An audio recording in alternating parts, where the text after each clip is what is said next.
All right, it's 9 o'clock, so we'll call the meeting to order. This is the Wednesday, February 11th, 2026 uh, council meeting. So the first thing we introduce we have a quorum. I am the El Paso County this year, and go around. Andy Gunning, the Executive Director. Donaldson, Colorado Springs. Good morning, Mayor, City of Woodland Park. And Stern, Mayor. Todd Baker, Falls. Sharon of City of Mountain. Natalie Johnson, New Springs. Liaison County Commissioner, Councilman Gallon representing Mayor Durham from Cripple. Corey Applegate, District 4. Fawn representing Peter in Cheyenne Mountain. Office Manager for PPACG. Eric Stone, Teller County District 3 and Vice Chair of the Board. Okay, thank you. Quorum, and our next item is agenda. To the agenda. We gonna? Oh, I didn't. Sorry. Wait yet on Wednesday morning. Oh, online we have Member Brandy Williams, Colorado Springs. Of Colonel Herndon from to you soon. Mitch, Mayor of Monument. And yep, Roland Rainey, Colorado Springs. And William, Town of Rama. Yeah. All right. Our member. So we appreciate you being. Did hear from Kimberly Gulch to make it this morning. So the City of Colorado. Okay, so now we have apologize about that. Our agenda. Are there any agenda that we know of, Andy? No, ma'am. Hey, seeing that'll approve the agenda. Mayor Dixon. Stern, second. Thank you. That is and seconded. All in favor, say Aye. any.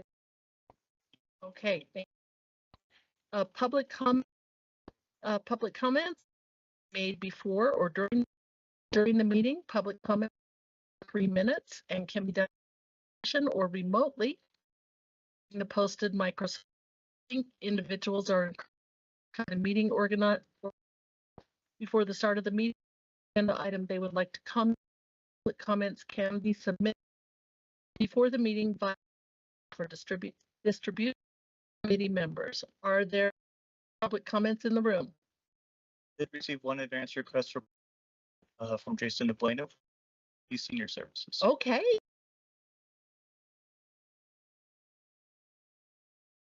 Good morning. Good. It's on. Oh, thank you for the opportunity to very quickly to this committee to share with.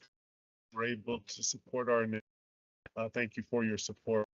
Is that the reason I'm here is we did receive approval to be able to build an apartment complex on North Weber across the street from Tasty that area, if you're familiar with the community.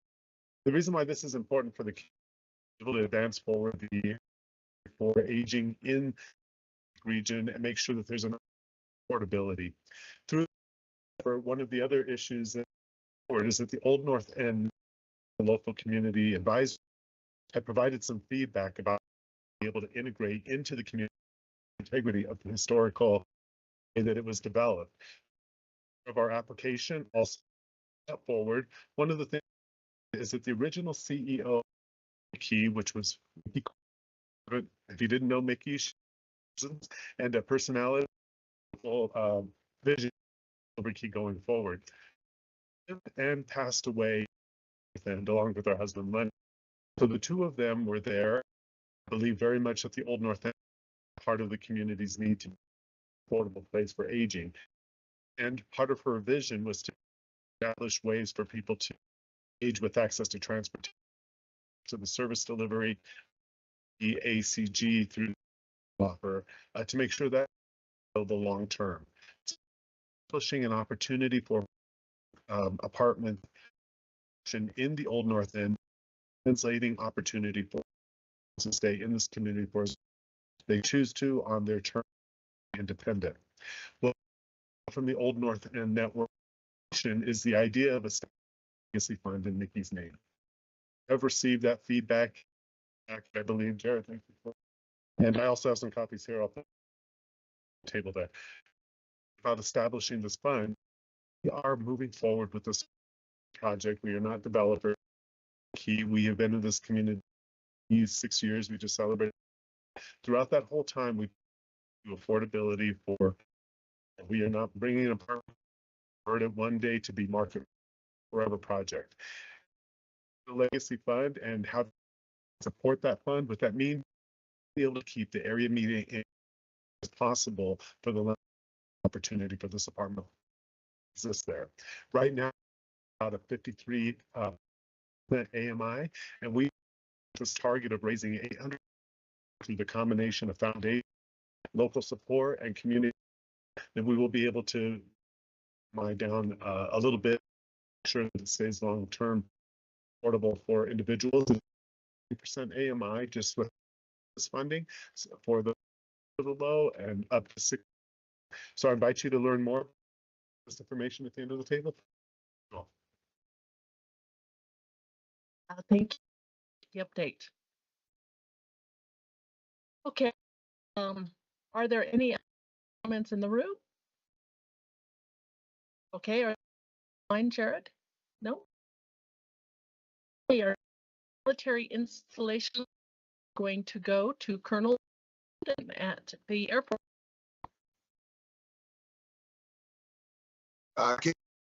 Madam Chair from Air Force Academy, special energy on the campus, and it's a privilege to share a piece of that excitement and the board. Tomorrow's a major milestone for our CS or firsties. It's 100s night and 100 days left. Members of the class 6 are going to learn about base assignments, the Air Force and United States. And so it's a monumental step and a powerful kind of reminder of the incredible young leaders that nation. Continue next week as National Character and Leadership Symposium that many of you are familiar with. We often term it as NCLS. We're going to host a slew of to engage with, to include the chairman and the staff, talk of leadership and character. Ensuring the right kind of environment for these leaders, key topic at the visitors that many of you are aware of that week in Washington, D.C. We detailed our strategic vision called 2050. This vision directly some of our significant and modernization challenges. Just to give you all a small example of what that means. Just this past weekend, we done reoccurring plumbing failure area, and a reminder that our infrastructure date 50s, while they work tirelessly to choose up, is going to be a deliberate plan. We saw for 2050 and a 50-year modernize the campus. We can support learning at the.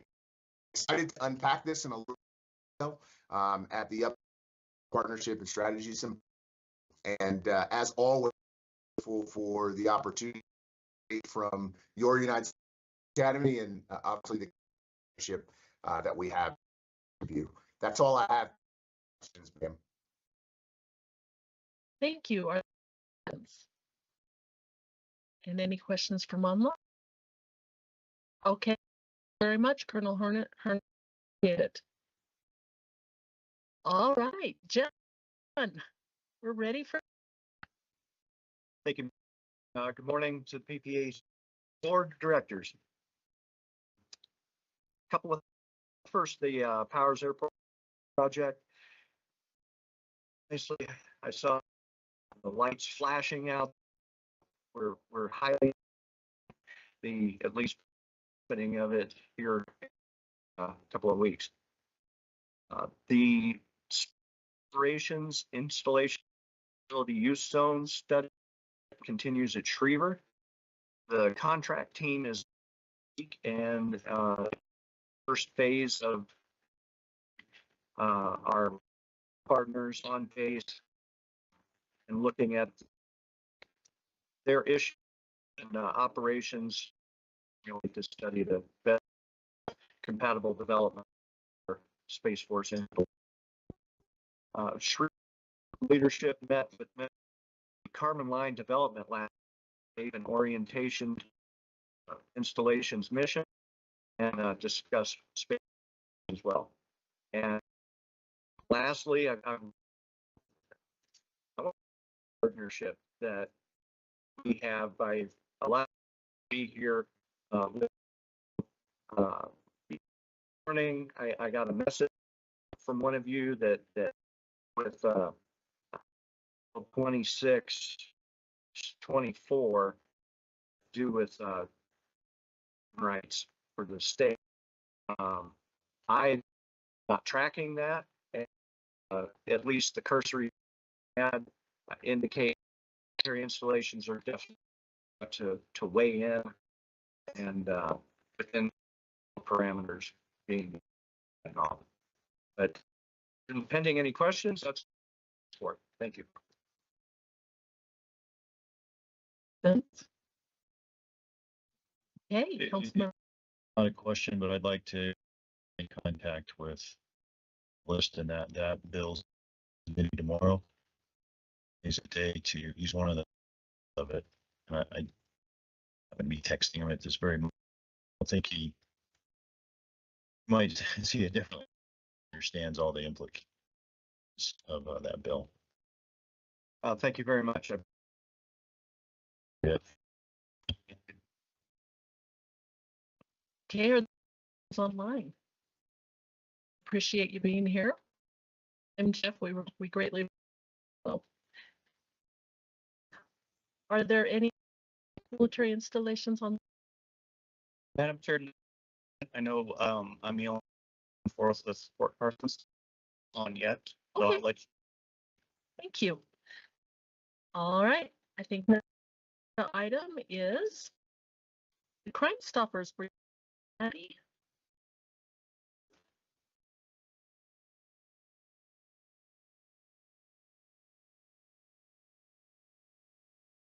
Thank you very much for this. Thanks to the board allowing me to present some information. Pikes Peak Area Crime Stop. We've heard before. Let's see if I've changed it. I'm joined here by two fellows I'd like to introduce. Dan May, the former from 4th Judicial, and Randy Hill of the Spring Colorado Council. He's with us. Here he is. So I have the plug.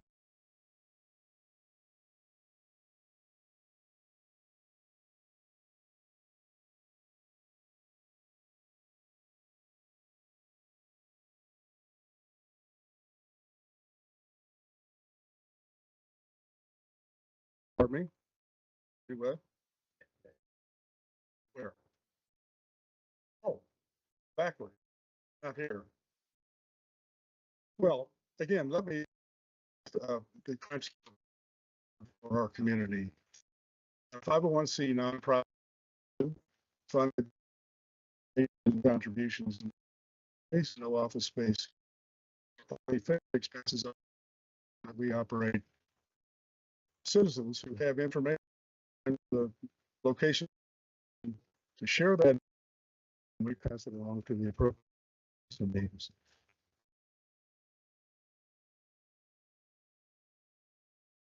Quite sure that someone other has information on a crime or the wanted person. We for that citizen share that with us anonymously.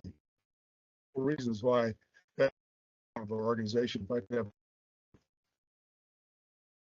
we direct that information to appropriate law enforcement partners with them, begin using reason to, and from, if an arrest occurs, we'll then share a reward to the tipster.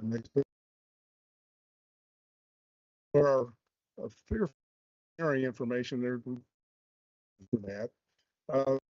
Some apathy in our community. Another reason is retribution. May not want to be known as a or a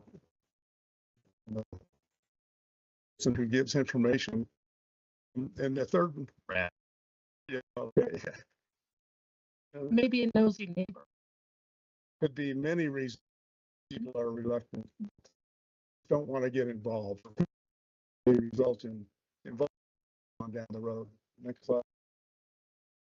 Here it works. It sends calls our 634 stop number or the information they have with online to our crime page data into a call center that is and caller or the tipster number as number confidential. Then we have volunteers information to the property. We represent law enforcement in both Teller County. That begins the investigation. Arrest occurs, as I said, and we will offer a to the tipster. And here's how that report slide shows. The tipster number, or the bank then takes a number and a code word, puts cash into the vault, and finds their reward through the Gazette website. They're up to the Stockton's Bank through window, presented with their tip number and their teller. The vault pulls out the cash and off it goes. Identified. We know we are anonymous forever is our. We're protected by our statute. Police cannot subpoena our record. Even if they did, there's no way that anybody into our tip if my source was. Could next have the next slide. So far, ending 20, we've had 2,200 in the 2.5 years counting. We've received over 65 arrests, over $6,000 awards. Have kind of effectiveness stoppers program has. Next, please.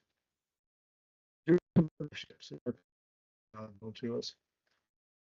Pikes Peak Region is a partner to us. We get 2 or 3 of animal cruelty, as it is, and the animal law enforcement people, HHP, and they will be enforcement person and they have the authority to they can't ask, but they call the county if there's a need to. Very important for us. The Gazette, if you read, many of us in our levels do, in there 3 times a week. The tip on the front page of the second. We are for citizens who are interested, they can help. Most wanted person, Friday, blurb there. And then you see the 7 different people who belong to apprehend, featured with them in the Gazette. Also a partner with us. They have placed our logo on windows of businesses. The home also we put when signs where those that are under construction, and materials. Better given us an authority to use their Better Business Charity. Fort Carson, North Carolina, very important partners. When a tip comes in that incident on post, we battalion post that goes to the agency. In Traver, partnership with them. Fortunately, we don't get a lot of those agencies, but if that occurs, we will help. Information to the next, please.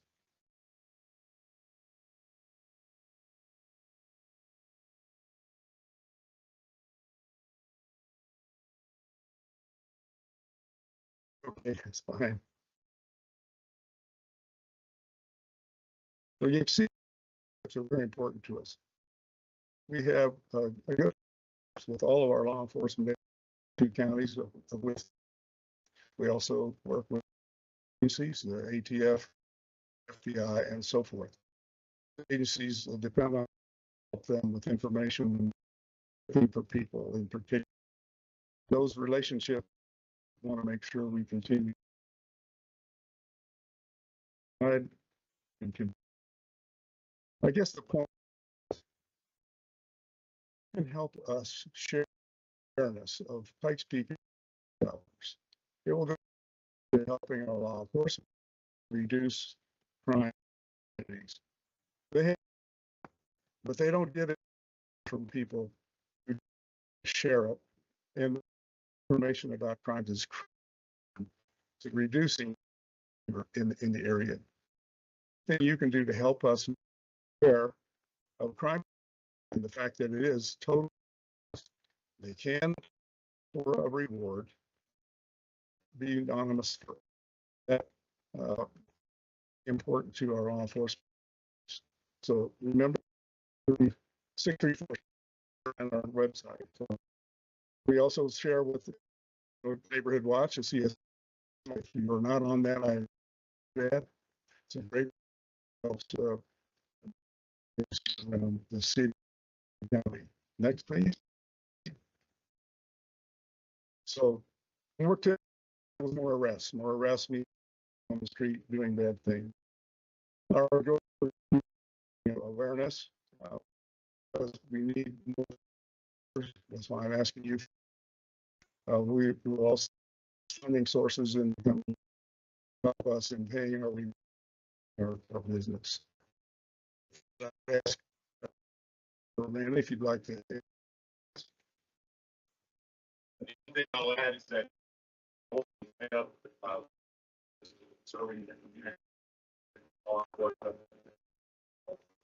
government.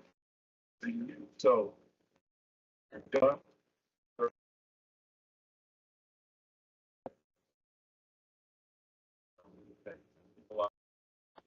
Help.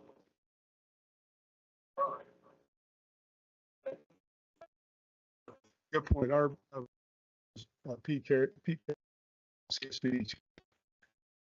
Springer, the CEO chair, very people very valuable too. So I appreciate if you have. So we're leaving with one. We use the term AI.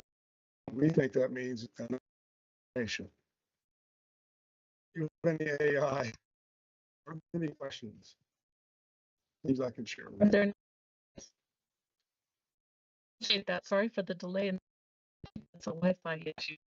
So, but very much your valuable order, and we appreciate it. Oh, happy to. Thank you. I wish you all the best. Well, Initiative 1-5, Restore Our Road. Monica Burton, President of Strategic 76 Group.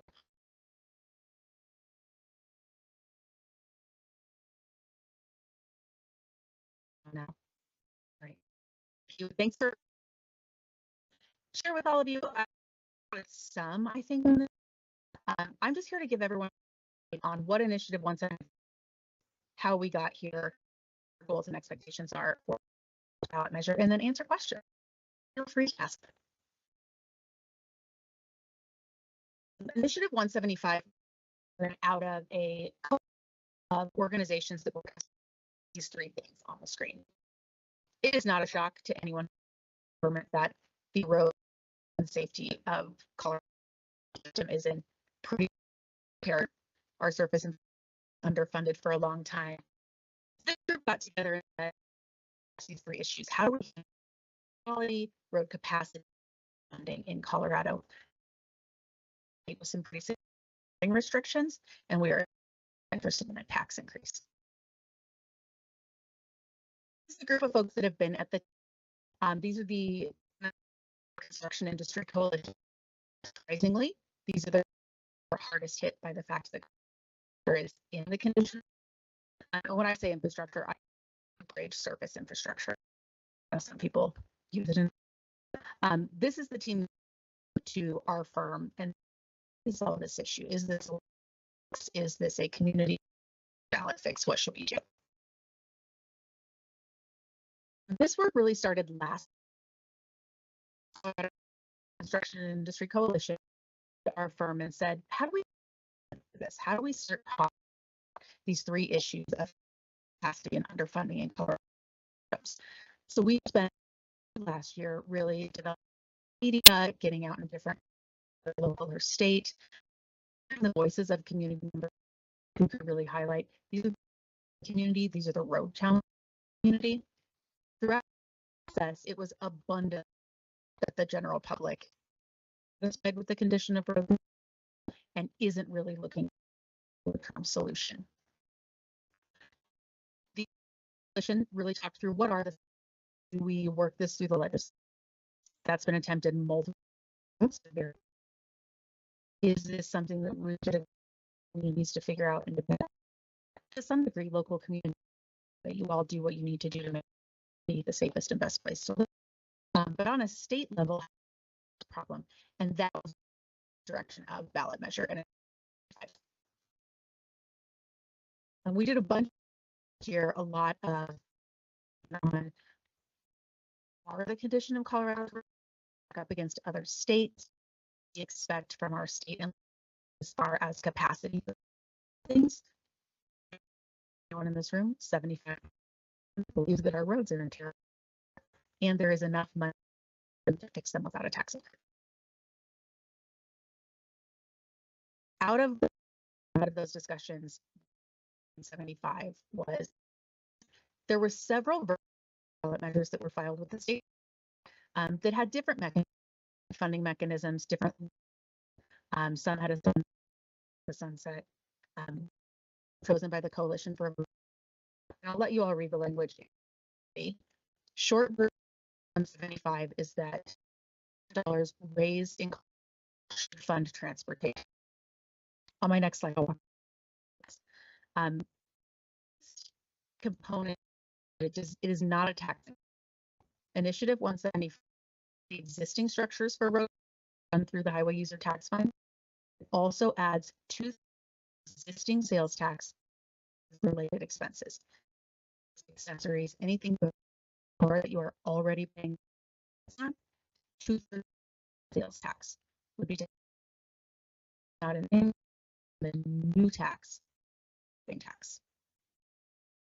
If you look at a measure that does not but increases allocated funding, it has to come from somewhere. Or one question we get is where from? It is a complicated answer because this comes from the state, obviously comes from the general fund. So we are talking about how to allocate a specific amount to that 2/3 existing related expenses general fund. The other biggest thing is the definition of trip and how those dollars can be ETF. This slide so you can see it. We very intentionally wanted those dollars to go through the highway user tax fund. There's already a mechanism in place. Counties and cities get funding.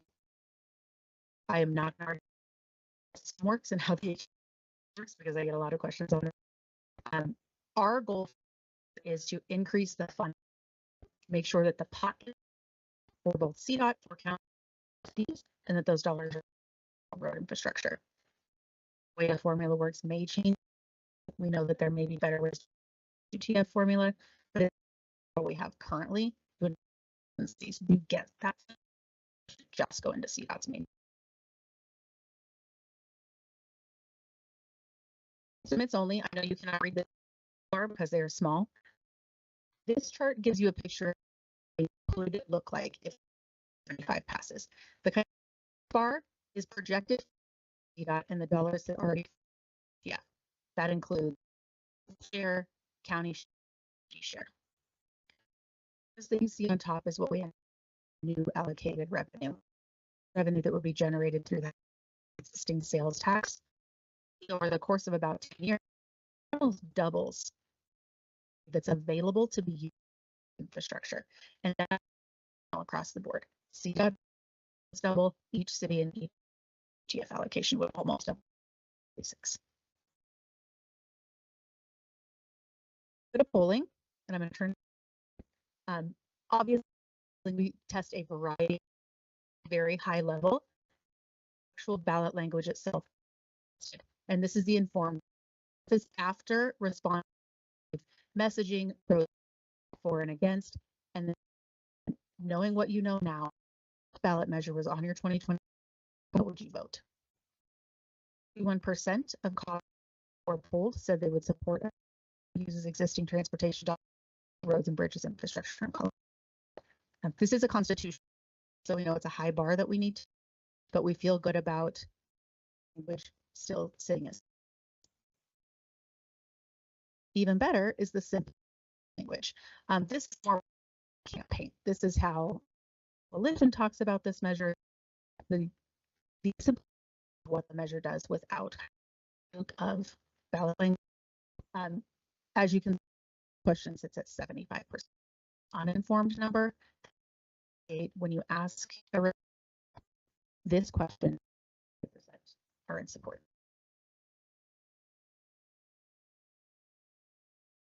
Next steps for us. The committee is working hard together. It's very explicit. That protect some of those dollars. And transportation is very little dollars for anything that falls. Our definition would be the current definition. There's always a risk. There's always rulemaking, what change, what different things. So it's also part of the reason we're doing that. Bit of a juggling act for us. Won't overprescribe. That's going to be my goal. Super big constitution because it is. So we had to kind of get enough specificity to protect what we're trying to protect, overstepping the bounds. Verify the additional 175 allocate that 2/3 of that tax. Definition of transport with the vehicles, and that you'll protect existing roads. The way funding is also different. The way that all the existing funding also has to fit the new definition of transportation. Great, thank you. Okay, Mayor Stern. So what trend trains is Part of this sector is defined, it produces rail. Obviously that increases the rest and could under be looped into that. Nobody decides to that definition and how the definition. And it's not our goal to say there can never be this. Our goal is to have into the system and expand the quality of Colorado. Some buses do is fund the operation. Capacity, that's one thing. fund bust. Do I assume correctly that anything to address the gas tax, internal combustion vehicles that don't pay that tax? There is a specific vehicles that it is a fee on that would by this measure because of the what fees get collected because it is on the vehicle. It's about electrical vehicle included as well. Thank you. Right, we're going to go to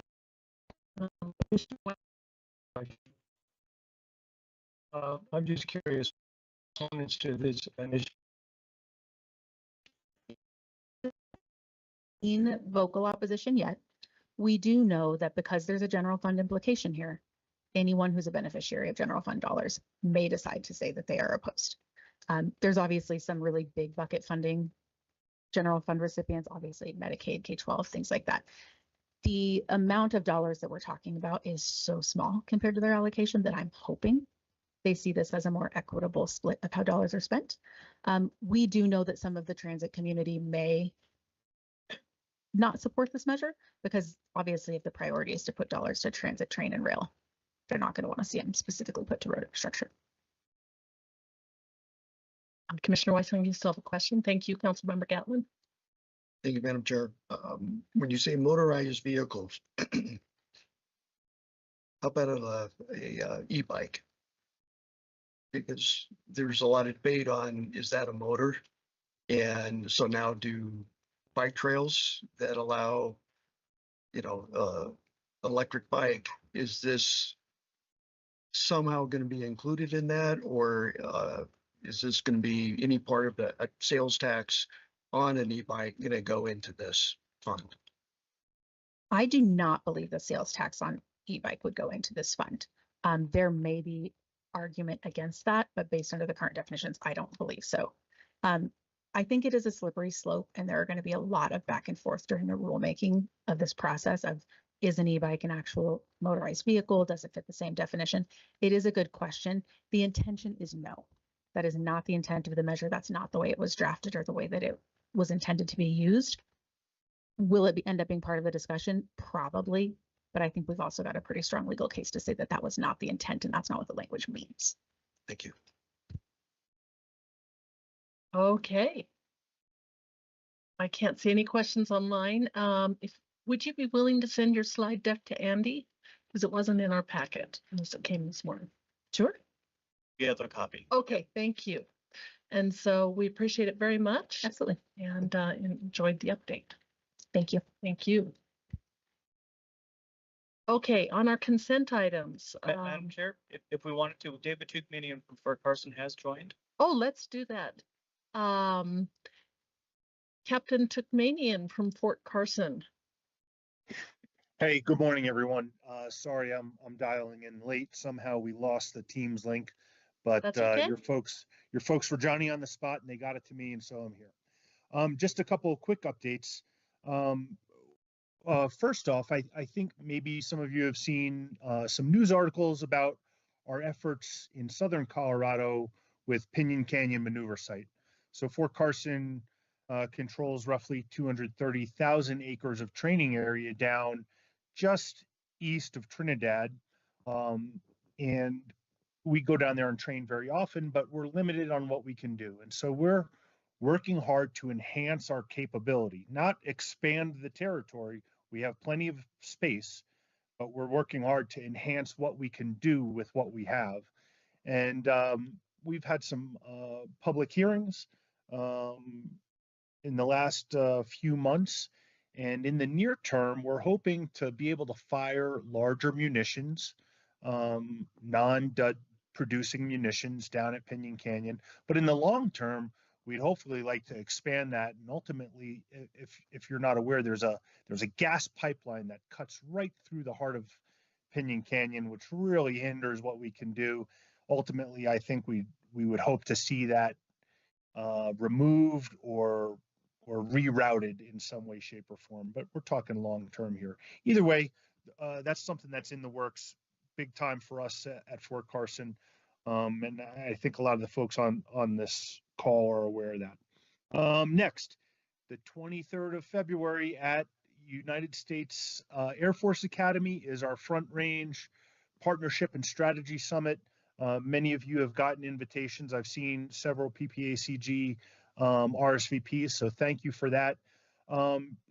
This meeting is our fifth time doing this summit, and it's gained a little bit of traction at the Department of War level. And so we have a woman attending from Department of War, Miss Laura Hemming, and one of her big portfolio items are DSIP projects, which I know a lot of the folks in the room are familiar with and probably have some DSIP projects in the pipeline right now. And so that'd be a good opportunity to talk with somebody at the headshed level of the Army, or actually the Department of War. So if you've got an invitation for that, by all means, please RSVP and come join us. We're going to hear from Los Animas County. We're going to hear from El Paso County, Fountain, Colorado Springs. We'll hear from Peterson, from USAFA, of course, from our commanding general.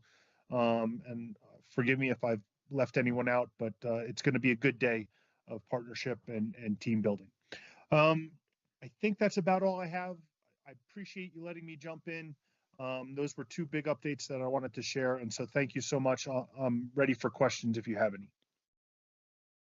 We appreciate you being able to get on. Are there any questions? Okay, I'm not seeing any questions, so thank you very much.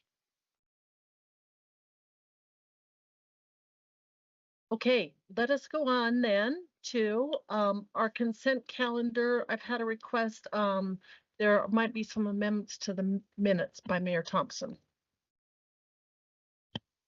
Yeah, I handed Andy some errors to the minutes. I think he wants to. Yes, thank you for flagging that. I would suggest we can pull them for now. We'll bring them back next month. There's a couple of movers and seconders we need to confirm, and we'll get that in your packet for next month.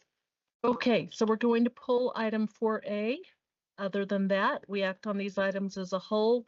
So if we would like, I'll take a motion to approve items 4B through 4D. Mayor Dixon also move. Mayor LaKine, second. Okay, we have a motion and a second. All in favor say aye. Aye. Aye. Any opposed? Okay, thank you very much. Item 5A, legislative update. Jared Verner, Public Policy and Communications Manager. Good morning, everyone. Jared Verner, as Chair Williams mentioned. Before we kind of get into this, we do have our lobbyists, Ed and Jennifer, on the line. So I'm going to go ahead and turn it over to them to get things started on what's going on under the Gold Dome. Good morning, everybody. This is Ed Bowditch, and thank you for inviting us on the meeting today. Today is day 28 or 29. I'm losing track of the legislative session. We are almost 1 month in. Lots going on. Things have really picked up this week. Still a lot of focus on affordable housing. Lots of bills dealing with affordable housing. We are also watching the budget over the next 6 weeks. The Legislative Joint Budget Committee will make all of its important decisions on how to close the $800 million budget gap. So we will be watching that. They have not a lot of large options, so we're expecting lots of reductions in lots of different programs. Our legislative committee has met this week. They did take a position in opposition to a bill that would allow lot splitting by any entity. So we will be watching that bill and talking to our Pikes Peak area legislators to make sure they know of our opposition to that bill. Jennifer, what else have I think she's standing here right with me. We're outside the house. Sorry for all the noise. But that's a brief update.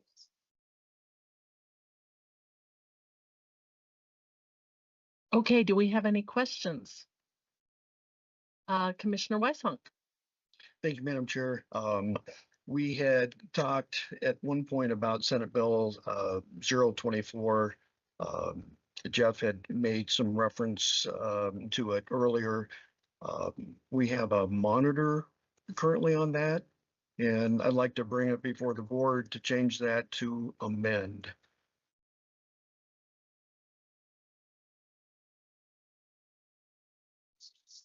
Commissioner, this is Jennifer. Can I ask what we would be amending?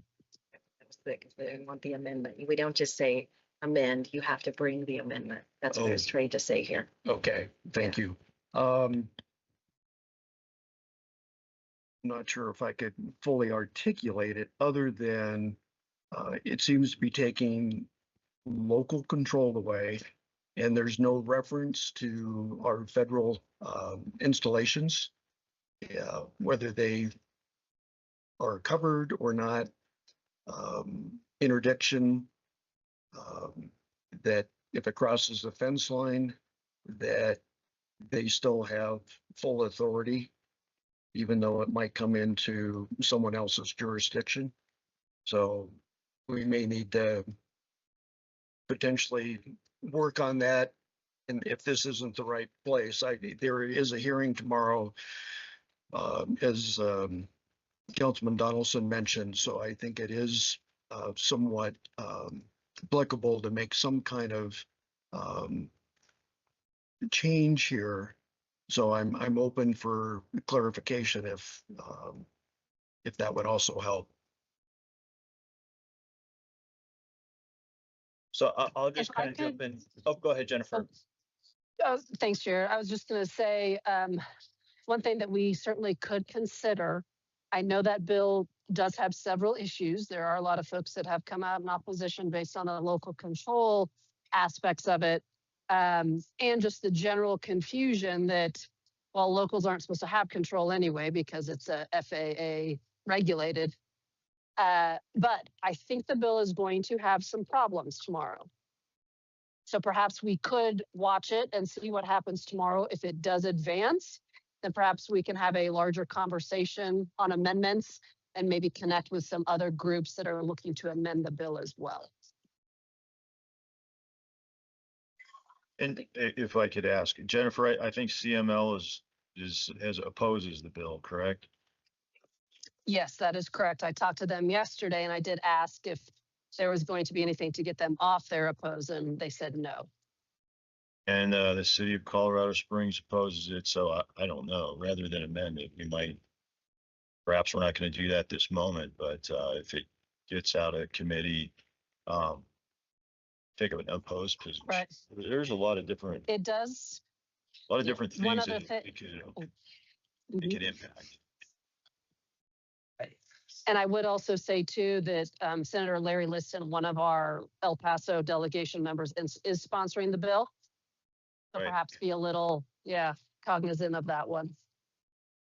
So I'm wondering, since after it goes through the Senate committee, it would have to come to the House, if we could seriously consider our position at a legislative committee meeting on Monday, because it sounds like it needs a lot of further, or 2 weeks on a Monday.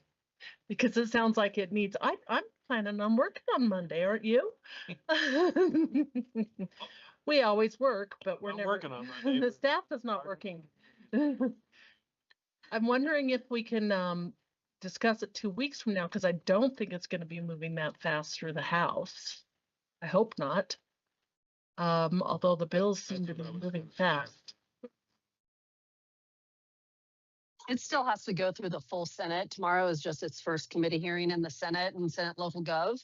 And it still has to go through second and third read in the Senate. So we've got a lot of time and other opportunities to amend or oppose this thing if we want to. You're okay with that, Commissioner Wysong? Yes, I am okay. So I withdraw my proposal. Okay. Okay. And Commissioner Stone? Yeah, thank you, Madam Chair. Since our committee met on Monday, gotten a lot more information and a lot more feedback from my own departments, and I'm trying to determine within all of those departments is what the nexus is with PPACG and our core missions in regards to HB 261037, which is that bill that bans purchase of personal data from a third party. the more I learn about the bill, the more I learn about the second and third order impacts of this bill. It is wide ranging, would likely affect every single department because nearly every county department, at least, at some point or another, purchases third party data. The whole point of this bill is they're trying to lock up law enforcement. That's what they're trying to do, but they're throwing this big ban on third party data. It affects our treasurer's office, our assessor's office, it affects our law enforcement, it affects DHS. And I as we begin to talk about DHS, now we're talking about things that may begin to infringe upon the work done in areas that PPACG is part of, because we have adult protection services and others that do tie back into what we do. We had a monitor on it. I'd like to suggest that we change that and just go to an outright oppose. But I would like to open that up for discussion. I know a lot of times we just kind of batch these in and ask the group to approve, the positions taken by the committee.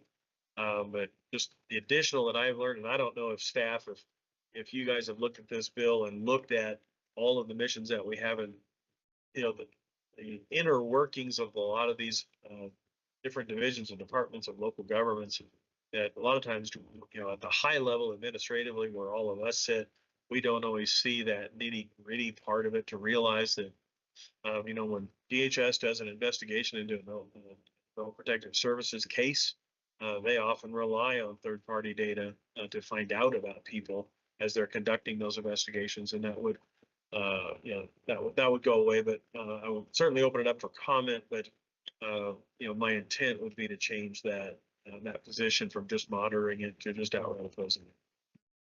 I would probably support that as well, because our clerk recorder actually uses some third-party data services in relation to the voter data system, but maybe also to the recording system, to make sure, and I don't know if he uses it in that, but he's working very actively to make sure that if an elderly person has their house signed over by a fraud scam, that we know.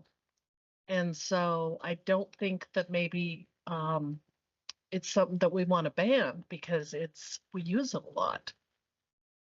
If I could, Madam Chair, I know we haven't thought about the APS connection, but that's a really good point. But I know we talked about transportation data that we buy, which is provided by a third-party vendor often. It's big data sets that go into our planning, modeling, and forecasting work that we do. So if we're cut off from being able to acquire those data sets, that could have a real impact and could be pretty costly. And I'll just kind of jump in. Based on how the term personal data is defined in this bill, I think we share a lot of the same concerns. While the data that we as PPACG is anonymized, we cannot see the individual person. That's not clearly defined in the bill text.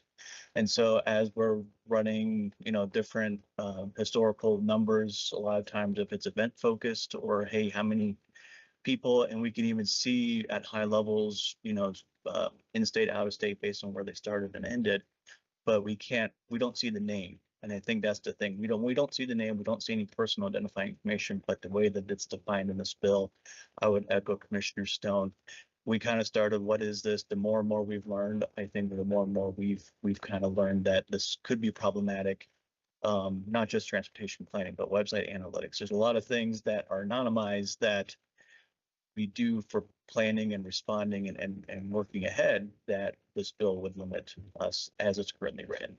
It is interesting that the bill sponsorship it is quite diverse. On the House side, you got Jennifer Bacon and Ken McGrath as the lead sponsors, which I don't know if I would have ever guessed on my bingo card that those two would be co-sponsoring a bill together.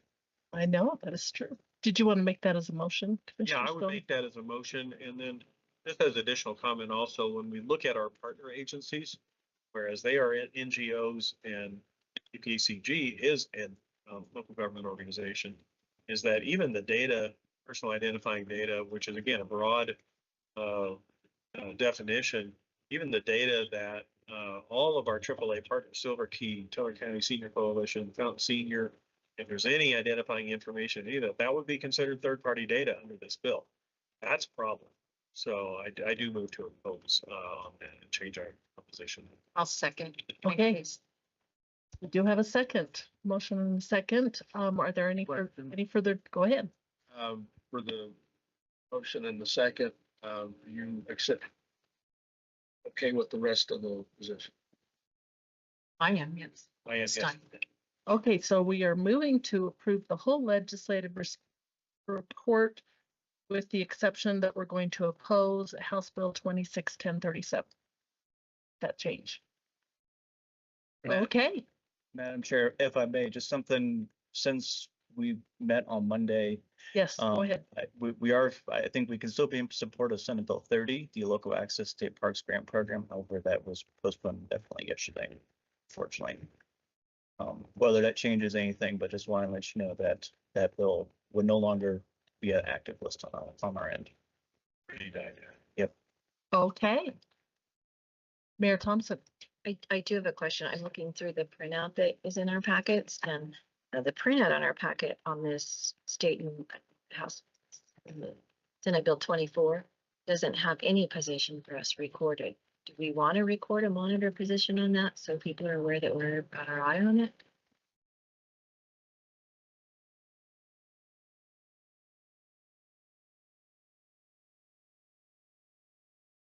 I would say yes, we might want to, since there's been a question on that bill today. So, okay, I'll accept it. Second. All right. Any additional comment? Okay, all in favor say aye. Aye. Aye. Any opposed? Okay. Jared, did you have any additional updates on the state stuff? We kind of, Nothing on the state stuff. I did want to touch on some federal updates. Okay. But we still have Ed and Jennifer on the line if you have any other questions on state activities before we dive into federal, and we can cut them loose and let them do their thing. all right. Are there any further questions for Ed and Jennifer? And I do appreciate everybody who attends the legislative committee, the next meeting being a week from Monday at 8:30. There's a Zoom link provided. It's I always say it makes me look one step ahead when we come to Tuesday and we meet as commissioners. So it makes me look a little bit more knowledgeable. So, all right, let's go on to our next one. And thank you to Ed and Jennifer for all the work you do for us. We appreciate it. Thanks, everybody. Yes. Thank you. Federal. All righty, we'll dive into federal. I didn't include anything in there because again, things are moving quickly. It seems like Andy, myself, and Commissioner Williams were in Washington last week. A lot of those discussions were focused on surface transportation. And during those meetings last week, we heard of a bill that was going to drop, in which has now been introduced. We sent this out to the legislative committee yesterday afternoon as an awareness. I take a position on this. I think this is by way to the next legislative committee to do as well. But I want to at least let you know on the BASICS Act, BASICS standing for Bridges and Safety Infrastructure for Community Success Act. This was introduced in the House by Representative Bresnahan of Pennsylvania and Representative McDonald Rivet of Michigan. The bill number is HR 7437. Last one I checked, the bill text had not been uploaded to the congressional website, but we do have bill text. If anyone is interested in reading more on that. I will say that this was developed, I would say, very closely with what's called a LOT coalition, and this is the Local Officials and Transportation Commission. If you spent any time in Washington, I think there's interns in every office that are dedicated to just coming up with clever acronyms. But the LOT coalition, it's made up of 6 different organizations, one of which is the National Association of Regional Councils, which we are members of. Also included in that list is the National League of Cities, the National Association of Counties, U.S. Conference of Mayors, Association of Metropolitan Planning Organizations, which are also members of, and the National Association of Development Organizations. This captures, so this is a broad group of local, city and county and regional leaders. And it captures a lot of the things that we're looking at in the federal authorization bill. The one thing it doesn't include is a population adjustment. That is something that we're continuing to harp on, especially in our meeting with Congressman Hurt's transportation staff member last week. And he is sitting on House Transportation Infrastructure. So I'm happy to go into more details, happy to send out any supporting documents if anyone's interested. But just want to let you know that was a bill that we're going to be following very closely just because it does align. I would expect, hopefully, that a lot of those will just be incorporated into the surface transportation reauthorization bill. When that bill goes through, we're hearing everything from March to September to after the midterms. So I think flip a coin or pull a straw is probably about as accurate as you're going to get. We are hoping to see some sort of bill text on our reauthorization, hopefully in the next couple of months. And that'll give us a lot more guidance on working, especially with Congressman Hurd's staff, and making any adjustments as we need to. But I just wanted to provide that update on the federal side. Andy, Commissioner Williams, anything else I failed to mention? Kept the focus on the transportation bill that just got introduced. But yeah. Okay. Okay, any questions? All right, thank you, Jared. Thank you all. Our next item is Mr. Liasatos, the release for public comment on the Safety Action Plan. Thank you, Madam Chair, members of the Board of Directors. The Certified Safety Action Plan is something you saw in July of last year. I know some of you maybe weren't on the board at that time, but Gaurav with FHU, I can never remember the actual names, but they're FHU. It came to you and sort of talked about what the Certified Safety Action Plan was. But as a refresher, basically in the federal program Safe Streets for All, there is funding available for safety projects, and to be eligible for that money, you needed to be have your project listed in or consistent with a Certified Safety Action Plan. And so a while back, we had the region say, you know, as individuals, it doesn't make sense, but let's kind of go under the regional banner and go after a Certified Safety Action Plan. So we as a region received funding for a Certified Safety Action Plan under the leadership of Woodland Park, because Woodland Park is the official sponsor. We were able to receive a DOLA matching grant, so you guys didn't have to actually pay the federal the required federal match. So between the DOLA and that, we were able to accomplish the study. Over the course of time, as the coalition was being built, Fountain went off and are doing their own Certified Safety Action Plan, and Colorado Springs is doing their own Certified Action Plan. So when I say the region, I mean everybody but those two, but there's been coordination between the entities, so there should be some consistency between the two plans. At this point, again, we're moving forward and here today to ask you to release the Certified Safety Action Plan for public comment. So you will see it again after the 30-day public comment period. You're not adopting anything today. But what I did want to make sure that we took an extra few minutes to discuss is that within the Certified Safety Action Plan, there is language that is a leadership commitment. And Jared, if you could go to the actual document. If you speak Roman numeral, it's page 8. If you don't, it's VII. So, and that has what your commitment is as leadership.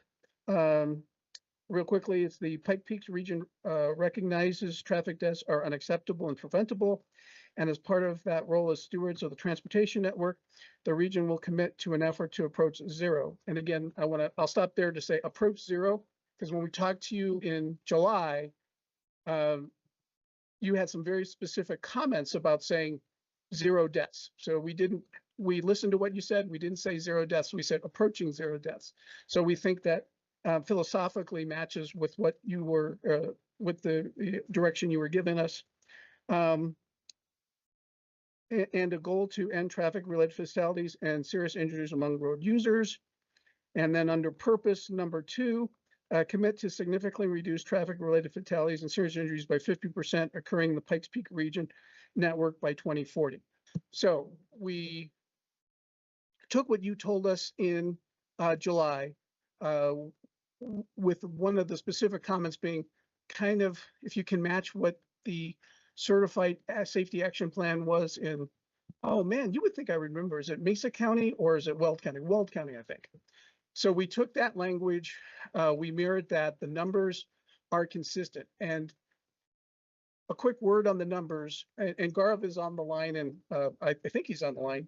Yes, I see him there, our consultant. There is certain language that you have to use to make the feds happy. So you can't just say, well, we're just going to leave it blank. We're not going to have a number or whatever. So those are the numbers we came up with. It's consistent with what the city of Colorado Springs is doing. And we don't have a specific on what Fountain is doing, but it's our understanding that is also consistent with that. And it meets the federal threshold. If you're comfortable with that, with that language, then I would ask for you to hopefully approve this document to be sent out for a 30-day public comment period, and we'll bring it back to you with the comments. If you're not, hopefully we could take a few minutes here to get that language changed. And so that way, when we send it out for 30-day public comment period, it would reflect anything that you're okay with. But again, we took great care to try to thread the needle of what the feds want and the direction we've been given. So hopefully you're all okay with the language as presented. And with that, I'm happy to answer any questions. Is everybody okay with the language as presented? Okay. So the motion here is going to be that we need to release the plan for the 30-day public comment period. Do I have a motion? Mayor Stern, so moved. Mayor Case, second. Okay, thank you for Mayor's Row. All of those in favor say aye. Aye. Any opposed? Okay, thank you for your work on this, both John and Gaurav. Yep. FHU and Gaurav has been really terrific in getting us through this, and he really knows how to sort of thread the needle of making sure the local wishes are listened to, but at the same time making sure that we have all the federal I's and T's crossed. So it's been a pleasure working with him. So thank you all very much. Again, we'll bring this back after the 30 comment period because February is a short month. I don't think it's March, but it might be April. But either way, either March or April, we'll come back to you, get final adoption. And that way all the jurisdictions can start putting together their applications to go over that Safe Streets for All funding. Okay, thank you. All right, our next item is our deferred maintenance building projects. Carol McBroom. Hey, good morning. Carol McBroom, Finance Director, PPACG. I'm calling this a housekeeping need. Just give you a little update. We just finished our fiscal year 25. Our net assets increased by over 600,000. That is from strong earned income, careful spending, and a few positive year-end adjustments that were in our favor. I've given you a list of the highlights. Two that I would like to point out specifically for this purpose is a little over $100,000 in administrative savings. And basically that was budgeted building maintenance that was never used. The second thing I'd like to point out is the almost $200,000 in reserves that were budgeted. Again, that was set aside to increase the reserves, and I'll get back to reserves in just a second. So basically what we would like to do is we would like for you to approve us using $250,000 from the fiscal year 25 reserve pull it into fiscal year 26 to help us with some deferred maintenance that we put off. Let's face it, in 25, we were very careful with spending. Funding was it was unsettling. We weren't sure, we weren't sure about the funding sources at the time. So basically we prudently stopped spending money, which is why we are ending up so positively at the year end. But we need to do deferred maintenance. So I created a list of some of the projects that we would like to do. We need to upgrade the security panel. We need to carpet the first floor.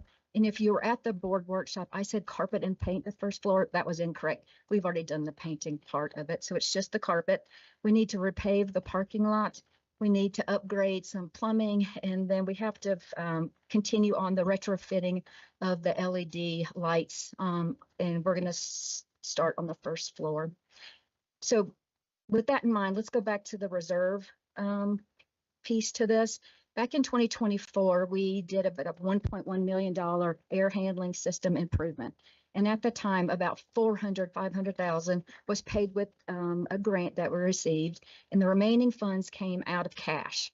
And so there was discussion at the time that we wanted to ensure that PPACG had 17% of cash reserves, and that because we were spending that money in air handling, it was going to take us some time to get there. We have a 5-year kind of goal at that point. This project and what I'm requesting does not change that. We are on a schedule to increase our reserves to the 17% by 2028. Actually, standing right now, we're at 15%. So we're doing a little bit better than what we had projected originally in 2024. So I'm requesting $250,000 to be from the 2025 reserves to be used in 2026 for the projects listed. Mayor Thompson and then Mayor Case. Yeah, I had asked a question at the board workshop session on Friday, and I wanted to bring it to the board. A lot of people might not be aware, but there's a little strip that runs right in front of the area out here that actually is considered an alley by Colorado Springs, and we don't own it. We own the sectional parking on the other side of it. My request was if we could approach Colorado Springs and talk to them about, could they pitch in and we could repay, that portion as well, so that everything's done at the same time, not just up to the edge of the alley. Because in the past, we've had like seniors having to go around a big old pothole out there, to try to get to the area on aging, which is kind of what we would want. Which is not safe. So anyways, I was just hoping that maybe you had an answer of reaching out to them.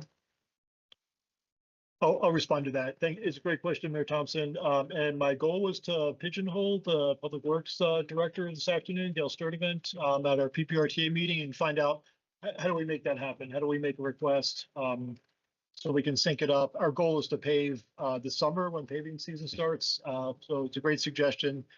There's been a lot of neglect on that stretch as well. So I think she's aware. I just want to let her know that we want to move on it this year. Well, if we could sync it with some of their summer paving projects, so there's already equipment, so we don't have to pay that fee to get it here, maybe we could even save a little bit more. Okay, thank you. On Mayor Case. Thank you.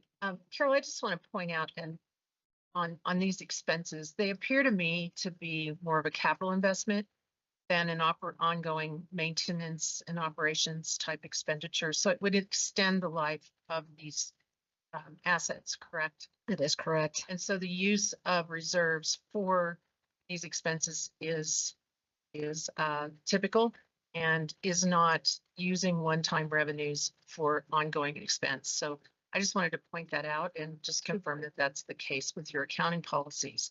That is correct. Yeah, that's a great point. Thank you. Great, thank you. Yes, Mayor. I just have a basic question. Is this considered the first level or is upstairs? This is the first Okay, I level. just wasn't sure. Thank you. And Regarding that, this is the carpet that we're. It is. doesn't look that bad. There's stories we could tell you, but Yeah, okay, Commissioner Stone and then Councilmember Donaldson. Yeah, couple of comments and then a question.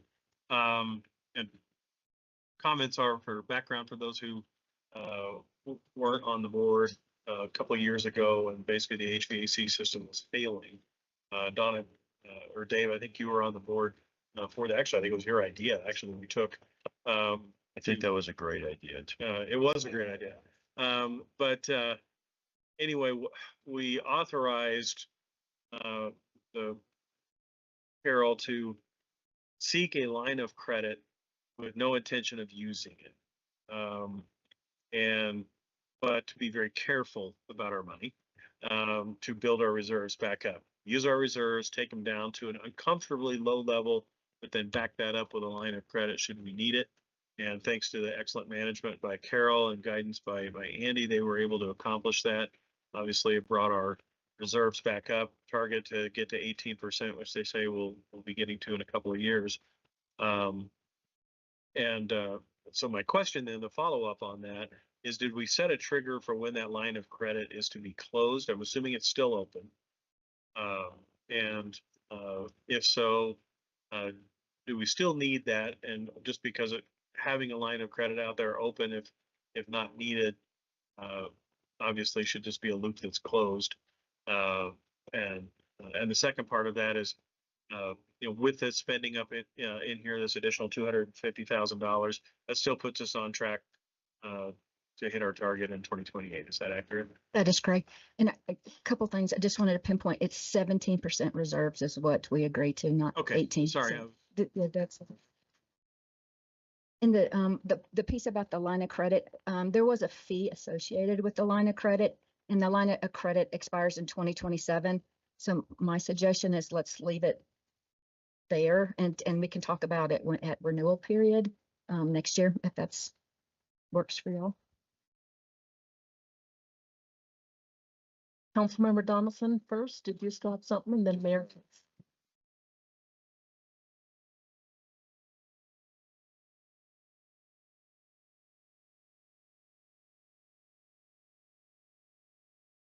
Andy, do you want to take this one? It's a lighting company. And yes, they do own part of it.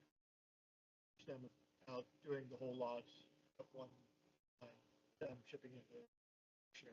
Okay, so when we say we will repave the parking lot, it would be with their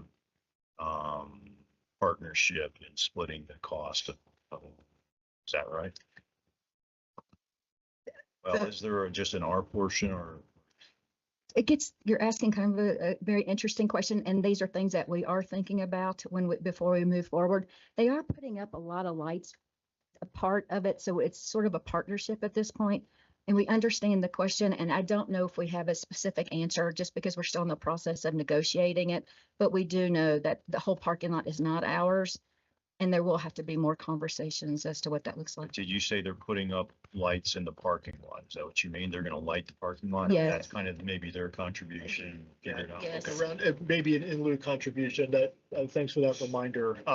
Yeah, they're a lighting company, and we've had issues when we have meetings here at night with the parking lot, especially in the winter months. It gets really dark and a little sketchy around here, just given some of the activity. So if their contribution is lighting up the building a little bit better, so we can dissuade folks from camping out and things like that. But I think there could be a deal that's made there. If we can't strike a deal with the lighting, then they would just have to pay their fair share on the parking. Okay, thank you. Cheryl, did you want to add anything? We actually got a quote from a company to pave the parking lot, and their portion, the other business, their portion is around $10,000 to $12,000 based off where the line is. So then I guess they would chip in $10,000 to $12,000 of lighting, or if it was 5,000 of lighting, then they'd go 5,000 of funding towards asphalt. Okay. No, that's a good point. And I come back in July and do a mid-year update, and unless I feel like we need to do it before then, I will come back and include this piece in the update. Okay, I think we're ready for a motion. Mayor Case, I'll move to approve. Now I forgot what we're talking about. 5C as presented today. Thank you. Second. Okay. We have a motion and a second. All in favor, say aye. Aye. Aye. Aye. Okay, any opposed? Thank you. Okay. Josh, Transportation Improvement Program. Yes, good morning and thank you, Madam Chair. And thank you everyone for your time here this morning. Today I'm going to walk through a high-level overview of the fiscal year 27 through 31 Transportation Improvement Program. This presentation is meant to be an introduction. We're not going to really get into detailed projects or funding today. Instead, the goal is to explain what the TIP is, why it matters, and how committees fit into this process. Okay. So the TIP is the region's short-term transportation investment plan for significant regional projects. It identifies which transportation projects are programmed to receive federal transportation funding within the PPACG MPO boundary. Sorry, phone is ringing. An important point is that the TIP does not create new projects. Instead, it creates projects that are already included and adopted in the 2050 Long Range Transportation Plan.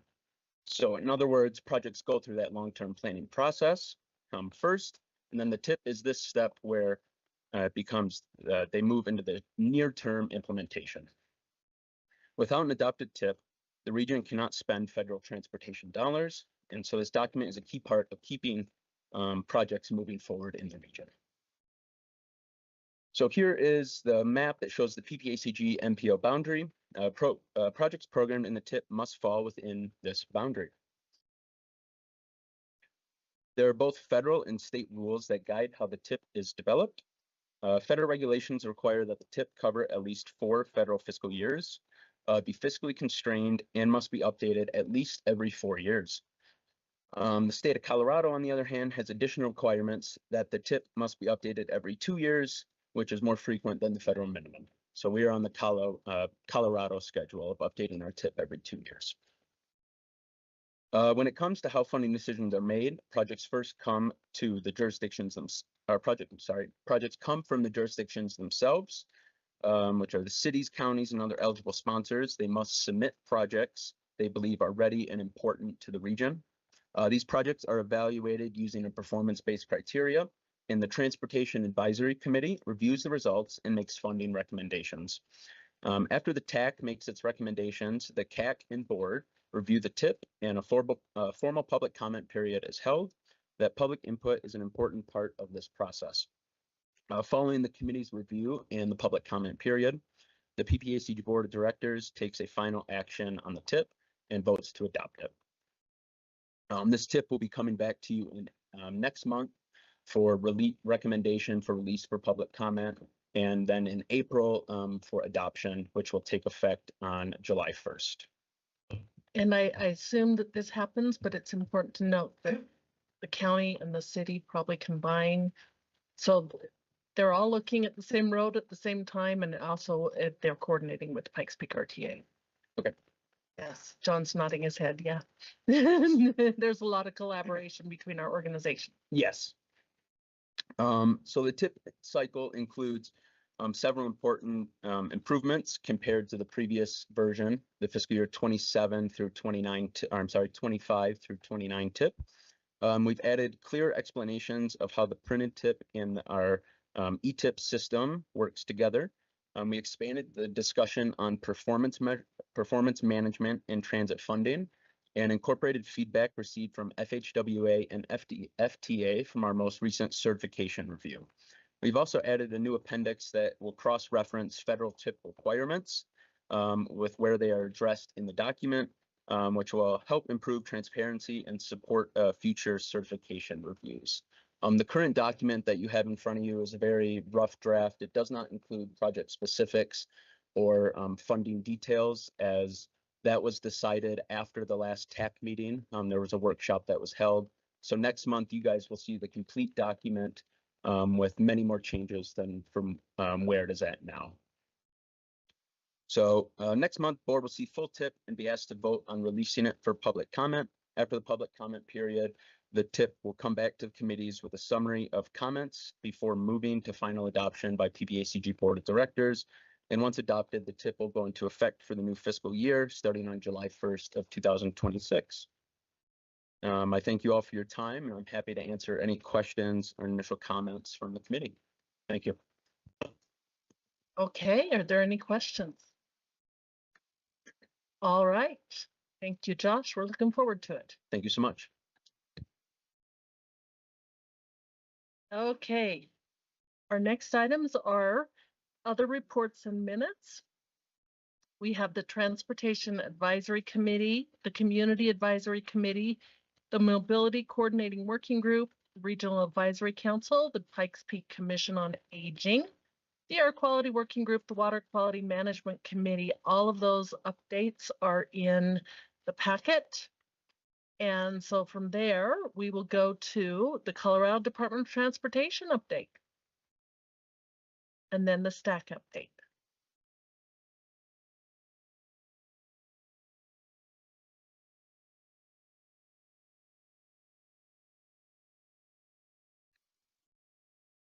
John wants me to dance. I didn't know don't know if I did that on my wedding day even. Um, First thing I would like to do, if you guys wouldn't mind me interrupting, just introduce our maintenance superintendent, section 4, which is basically region 2. We have put different numbers on it just to make it confusing. So Jeff Van Meter. Yeah, thanks, John. Good morning, everybody. Just to introduce myself, my name is Jeff Van Meter. I'm the new maintenance superintendent for Region 2, Section 4. I took this position over in September, so I apologize for not making it up here sooner. My head's been kind of spinning, you know, kind of like drinking from a fire hose and stuff. So I'm glad to be here this morning. And I'm just looking forward to, you know, we're kind of making some changes real quick in maintenance in your communities and some leadership roles, just to get a new set of eyes on things and you know, maybe have our supervisors have a different perspective on things. So have a good look at that. I've been with CDOT for I'll be starting my 34th year in March, which on one hand, you know, feels like a lifetime.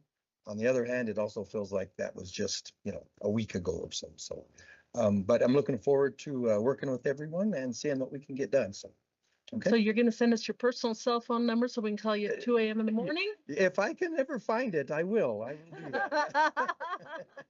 Yes, for sure. So, thank you, everyone. Okay, thank you. We appreciate that. Yeah. Can I invite him down to drive 85? Can I invite him down to Fountain? Right down 85 to meet me? I was going to ask that question because she's so.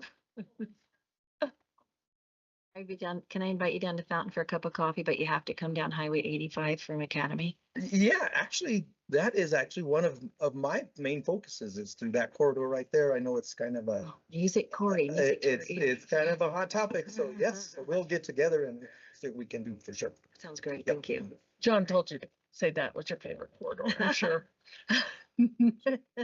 All right, let's do our update. Yeah, thanks for having me. I just want to add one other thing though. Last month we had, and I so rudely did not introduce Mike Davis, who's taken over for the actual El Paso County area, PPACG area maintenance too. But I think you guys might certainly, and I'll try to be good about introducing our maintenance guys if they can attend. So thanks for having me for the project update. Board members, I really don't have anything new to add. Just because I'm trained on briefing slides accessible, I'm going to try to like read real quick to make sure everybody's here. But we have, you know, the Powers Airport project, I-25 Fillmore to Garden of the Gods, 67 there in Woodland Park that's on winter shutdown. A couple of traffic projects going on, doing little safety improvements, backplate installations to make signals a little more visible, advanced flashers at 2 intersections. The future plan projects, nothing really has changed here. We have some again traffic related, you know, projects. 24H, that's that MLK Fountain Academy Park Loop traffic signals. 24 Stapleton traffic signal installation. 83 County Line Road traffic signal installation. 83 Stagecoach getting a roundabout. I-25 wildlife fencing going in. Actually, a Region 1 project. They're extending that Greenland overpass to help provide us some additional wildlife fencing, extending towards the Air Force Academy. And then we're looking over in the long term, a couple of years out, potentially to continue that even further down to the south. A lot of coordination with the Air Force Academy and stuff like that will be necessary. But for that, obviously, some of our 10-year projects and other major infrastructure projects that we're looking at for 2027 construction, Garrett to Woodman out on 24, Judge Orr Road intersection getting rebuilt as well with the Bluegill as well, and Green Mountain Falls intersection improvements as well. I'll take any questions if there is anything on the Pikes Peak area before I move on. Commissioner Wysong and then Mayor Stern. Thank you, Madam Chair. Is there a way you could refine 2026 to quarter for Fillmore to Garden of the Gods instead of just saying this year? Is it second quarter, third quarter? I mean, we're going to use the construction season. It's going to be late summer. Okay. Late summer. I mean, it'll be the full construction season, I think, before. No, third quarter. Yeah. Okay. Well, and they also have the term substantially complete. So typically what we see as complete doesn't mean the project's complete. It means that it's drivable and complete to the average daily driver. And then they're finishing up stuff that they can do at night or something, hopefully. Not shorten the project. John's saying, don't shorten the project, Commissioner. I'm definitely not ready to come in here and say like, we're gonna be done in June. Yeah, we're gonna, I think right now, we're gonna need the summer construction season. You know, we should be done in the August timeframe, though, not, you know, extending into late in the year. We have a major reconstruction on the bridge, the Garden of the Gods Bridge. I'm sorry, I shouldn't use the word reconstruction. Rehabilitation effort that's going to involve even closing the highway overnight, some work like that. So that's got to get timed just right too. So that exactly as the chair said. And hopefully we're going to have a wonderful snow dump in April and May to postpone the project a little because we are so dry. We've been doing good, and you'll see some barrier getting built out there too. So they're making good progress on it, though. So in regards, I'm sorry, were you done? So in regards to that, all that, we've had a very mild winter so far. How does, I was thinking specifically about the I-25 Fillmore Garden of Gods project, but in regards to other projects as well, are we able, or have you been able to move things forward at a quicker pace because of the mild weather, that kind of thing? Well, not substantial. Most of our projects have I-25 Fillmore Garden of Gods is really about the only one that really can work. For example, the Woodland Park project. I mean, yes, the weather has been nice, but you know, it wouldn't have been able to been predicted. So we didn't, you know, we kind of shut that down for the winter to got it stabilized and moved on. So I think Fillmore Garden of Gods is the one that's seen the most benefit. Powers and Airport has also kind of caught up a little bit on a few things, but we also have some issues out there. As Jeff Bond briefed earlier, you know, we're excited to see the lights going now. So we had some issues getting power and everything all hooked up. That didn't let us maybe fully take advantage of the weather. So I'm hearing you say you're doing what you can when you can, but there's no predicting. Better put than I did. Yes. Okay, Commissioner Stone and then Commissioner Applegate. Yeah, I noticed on here you got the advanced flasher on US 24 and 31st Street. By chance would that advanced flasher be far enough ahead that actually just lets us know that Highway 24 is massively backed up and we need to bail? Is there such a flasher within your system? Just kidding. Thank you. Okay, Commissioner Applegate. Yeah, so you kind of answered the one question I was going to ask about Powers and Airport, kind of what the completion was. What about Fillmore and Garden of the Gods? What are we looking at for that one? Oh, well, that was what I actually thought we were discussing. So Powers and Airport, though, is on a similar timeline. Oh, okay. Yeah, I mean, once we get the major shift up onto the structure and all, things could move, you know, relatively rapidly, but I think both of them are on similar timelines. We're talking, you know, mid to late summer. Okay. All right, thank you. Okay, and let's go on to the projects. Oh, Yep, the next slide. Yeah, the next slide. Just for Central Front Range. Mhm. All right, Central Front Range projects, we have 24 resurfacing, really largely completed. Couple little cleanup things as the seasons and the asphalt plants kick back into gear to complete. Fremont County culvert lining is ongoing right now. They're basically in Canyon City, and then sign replacements throughout the Central Front Range area. Future projects for Central Front Range, really no change here. We have a resurfacing project on 69A, so that's Texas Creek, based on US 50, and then south to the county line. Will be under construction this summer. Resurfacing project out east, Peyton, that will include a eastbound passing lane. Also will be under construction, and we did get successful bid openings and award. We haven't technically awarded it yet, but we will award the concrete paving rehab there in 115 in Penrose. So that is all I have, again, pending other questions. Commissioner Weishaupt. one last question. When do you restripe based on the conditions? And the reason I'm asking is that there's no middle stripe as you go through the curves, westbound up 24 after Manitou before you get to Green Mountain Falls.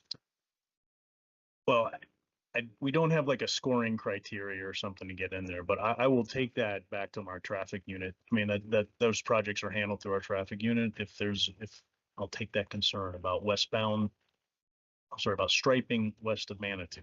Yes. And I will make sure that gets back to them and see if they can. They typically have active striping projects and we can get to stuff like that, along with some maintenance resources that can. Yes. Okay, Mayor Thompson. Thank you.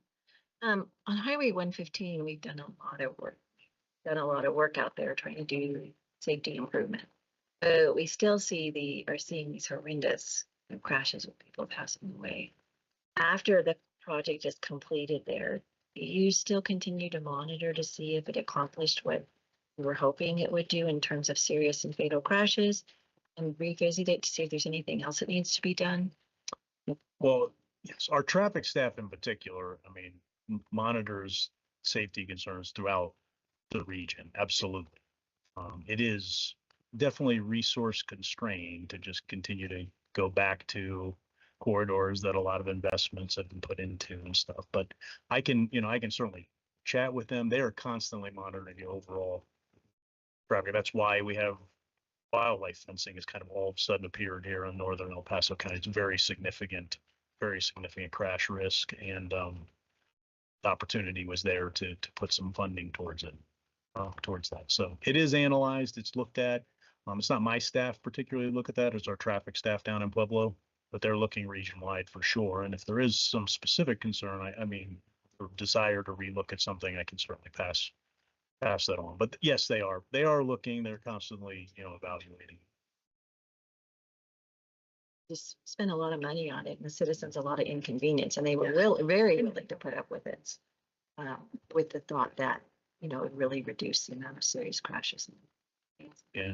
Okay. Well, it's a competing, I know. the problem is it's a competing thing to give shoulders and widened area. Does that actually, does that gives you better recovery, but sometimes it invites you to feel that you can drive faster. Yeah. Well, I know they were very appreciative of the the right turn lane, so they could decelerate that. So, okay, thank you. Thank you. Okay, we are done with this item. Thank you, John. I'm going to turn the meeting over to Commissioner Stone, but we're having John Leosatos come up for the stack update. I do need to excuse myself to go to a lunch. Thank you, everybody, for attending, and I'll let Commissioner Stone run the rest of the meeting. Thank you, Madam Chair, and safe travels up to Denver. It's a lot better than the other side of I-25 if you've ever driven up there. We're in a better situation now. So stack update, Mr. Leosatos. Thank you. Yes, our primary stack representative, our main goalie, Holly was not available, and then our backup goalie pulled a hammy or something. So you pulled the backup goalie out of the stands, and I was in the pipes for the stack meeting. I believe under NHL rules, that is the emergency goalie. I was the emergency goalie, so I was happy to serve. There was a couple of things that I think are worth chatting a little bit about, but not taking too much time. One was that the stack reviewed the 10-year plan for, what was the numbers? 1, 2, and 4. So Denver, our Colorado Springs area or Pikes Peak area, and then 4, which I don't really remember where that is.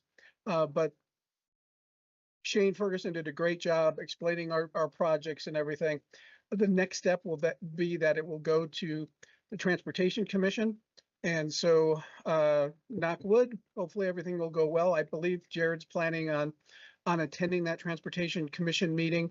So if you receive a frantic call or email from Jared saying, hey, there's 10,000 people here to talk against any sort of road project.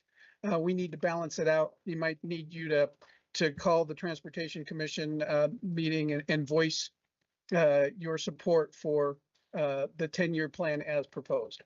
The other item that was of interest is Performance Directive 1601, which basically says that if you connect to the state system or even the federal system that is guided by the state, that you provide some sort of traffic mitigation effort to reduce the ramp traffic by 3%. It was a sort of a GHG before there was GHG. This actually, Performance Directive 1601 was passed prior to the GHG rule.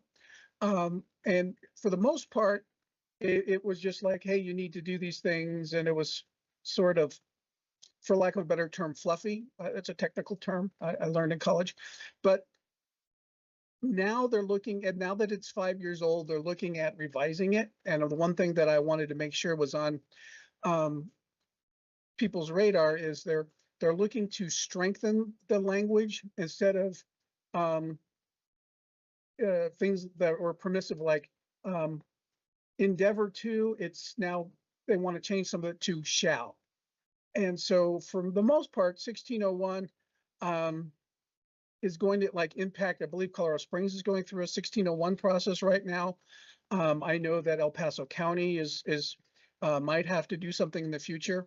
So it's something that we'll probably talk about at the staff level, but I want to put this on your radar screen. If any of your staff comes to you and say, hey, looks like there's changing the 1601 language and it's not going to make a lot of sense for us the way they're changing it, we need to weigh in. I would hope that you would find the time to weigh into the process when they do the rulemaking. We'll see. I think there was some initial pushback at STAC, and I think the CDOT staff was like, whoa, well, you know, that's just what we're thinking of doing. We might do something completely different. So we'll see how it actually sort of pans out. But at this point, again, have the Performance Directive 1601 on your radar screen and know that if there is a formal process, we might ask you all to sort of weigh in on it. And then there was another update on the SB John, 2530. could you just summarize it again? 1601, what is it? What does it do? What's it supposed to do? It sounds like it's going to be rewritten, but it's not. Is it expiring or no, it's not expiring. We're just going to tighten it up. Yeah, right. Yep. So last question first. It is not expiring. They're just looking to tighten it up. They're just going to revisit the rule because it's been 5 years, and they've had a few folks that go through it, and it was been a little messy of like, well, did we mean this or did we mean that, right? So I think there's been, if I remember correctly from the STAC presentation, there were 3 jurisdictions, the 3 communities that have already gone through it. I know that Colorado Springs is going through it now, and I think there's some sort of trying to understand what the rule actually was. So they're looking to bring some certainty to the process, but in that defining of this, making the process more certain, some are taking that as an opportunity to make the rule more difficult. And the pushback at STAC was, well, you don't have to necessarily make it more difficult. You can provide clarity without it being more difficult, to which the CDOT staff seemed to be okay. But again, I think that is a function of state leadership. And now back to your very, very first question, a little more on Performance Directive 16. I am not an expert on it, especially since it's more of an operational sort of thing, not something that we deal with at the MPO. The folks at the jurisdictions deal with it a lot more, but it's part of the access permit to to improve or add an interchange onto a state-controlled system. Performance Directive 1601 says, hey, you need to go through a transportation management organization or some sort of, ride share sort of thing. You have to do these sorts of, fund these sorts of measures that reduce the ramp traffic by 1% in rural areas, 3% in urban areas. The issue with that is the reason why you put in a ramp or improve a ramp is because of these things, and trying to add the TMO kind of runs counter to why you would normally do it. But again, it was, You would do it because traffic is increasing, yeah, and right? then So it's hard to make the traffic that's increasing to decrease. 'Cause decrease. You wouldn't need to build it. if Then you could. exactly, and so it's one of those things where, again, it was a thing that was prior to the whole GHG thing. So they were like, yeah, don't worry about it. Don't worry about it. This isn't a thing. Well, yeah, 5 years later, now we're worried about it. So I just wanted to make sure that was on everybody's radar screen. And again, I could be completely wrong, but if your staff comes to you, so, put it on the radar screen when I mention it, but if your staff comes to you and says, hey, the 1601 is bad and we need you to testify and we need you to help, definitely listen to them because they know better than I do. Okay, thank you. Any other questions for John? Just think it's interesting. They're very concerned about congestion on ramps, but not concerned about congestion on roads. Yeah. Just an observation. Any more questions? Thank you, John. All right, we're going to move on. Front Range passenger rail update. Our rep on that board is Me. again Andy. Commissioner Applegate.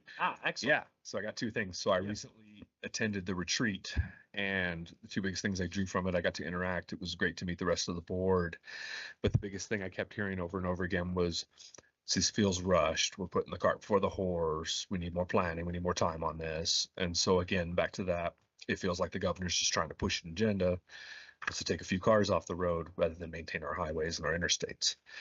The other big thing right now, the big kind of impasse they've reached at the board, is they need MOUs from the different municipalities. And right now where it stands, they've already gotten a rejection letter from a municipality in Douglas County.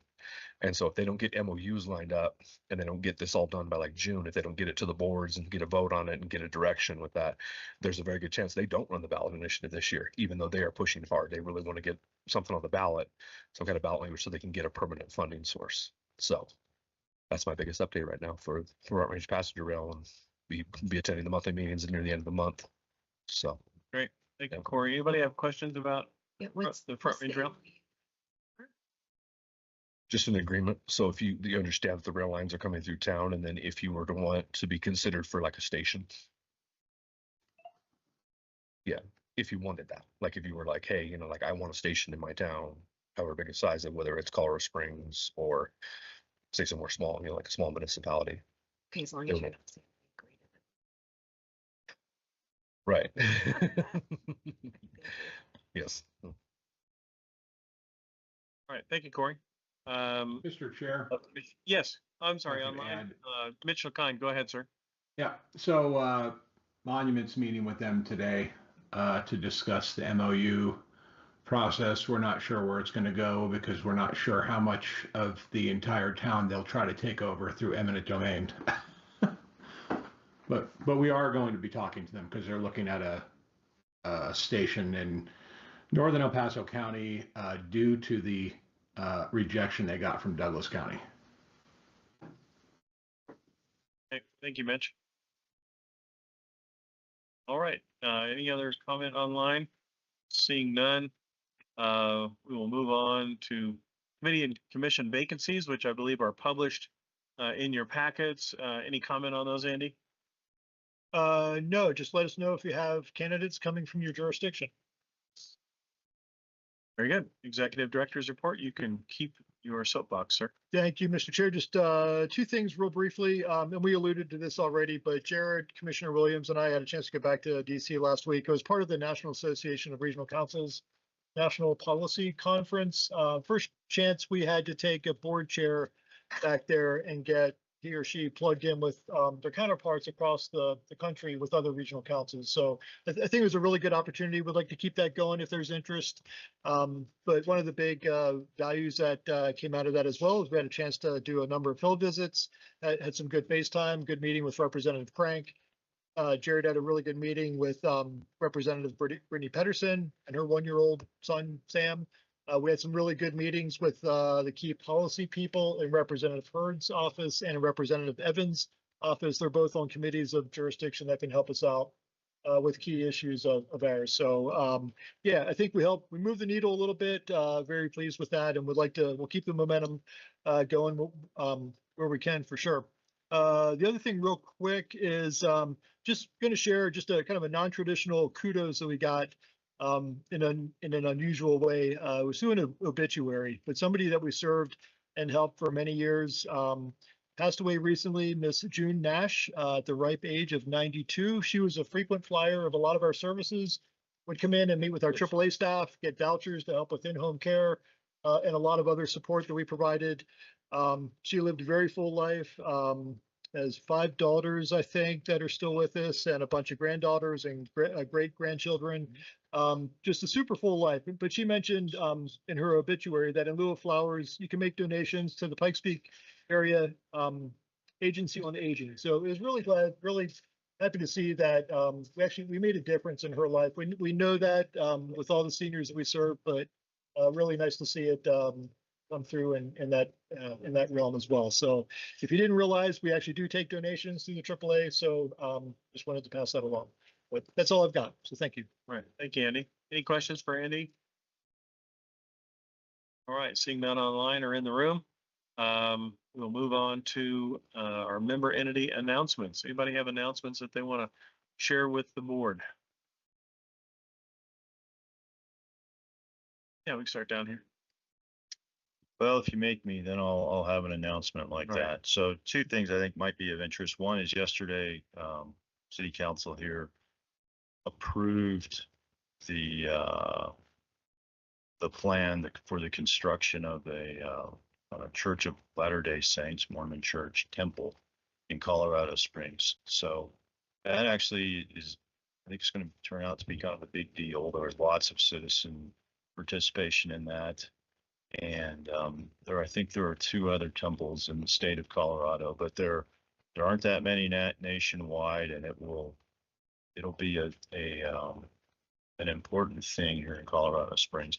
It was a little bit controversial because of the height of the spire, and then they'd like to have that lighted at nighttime, not totally to the top, but to most of the way up.